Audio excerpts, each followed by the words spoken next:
Bienvenue dans cette première vidéo de conjugaison.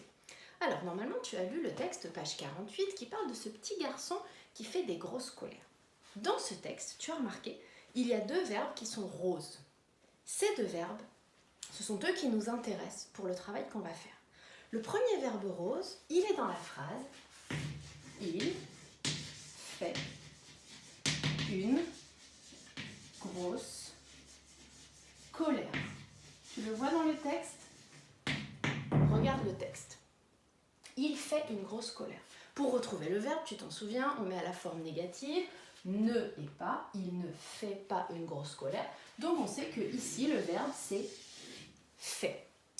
L'infinitif de ce verbe, fait une grosse colère, c'est le verbe faire.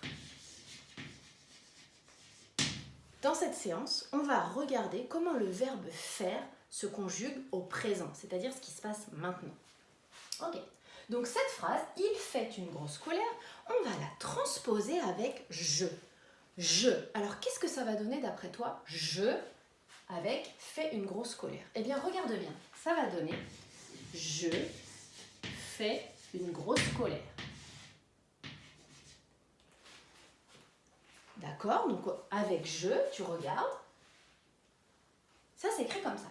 Avec tu, ça va donner tu une grosse colère. Tu fais une grosse colère.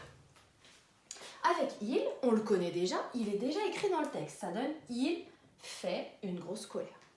Maintenant, si c'est nous tous qui font une grosse colère, qu'est-ce que ça va donner? Nous,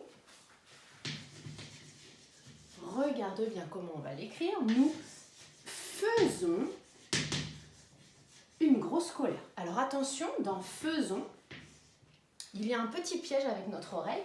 Le AI, le est, se prononce E. Nous faisons. Ok? On va laisser le vous de côté et on va faire directement il avec un S. Il quoi? Il fait une grosse colère? Non. Il font une grosse colère.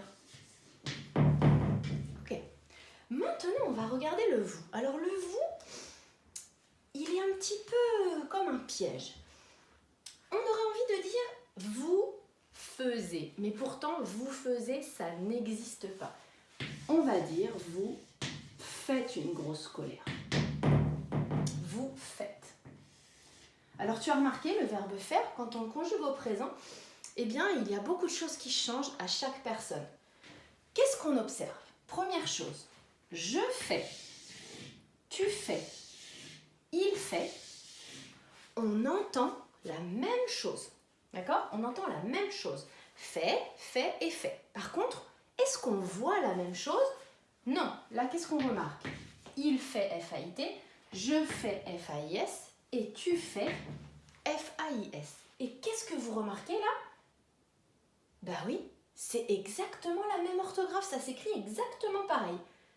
D'accord? Donc ça, il faut bien y faire attention. Je fais et tu fais, ça s'écrit exactement pareil.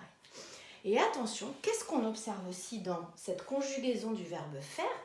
Celui-là, vous faites. Vous faites, souvent on se trompe, on dit vous faisiez. Alors faisez, ça ressemblerait à faisons, mais ça n'existe pas. On dit bien vous faites. Ensuite, ils font, on n'oublie pas le NT qui est la marque du pronom personnel du pluriel.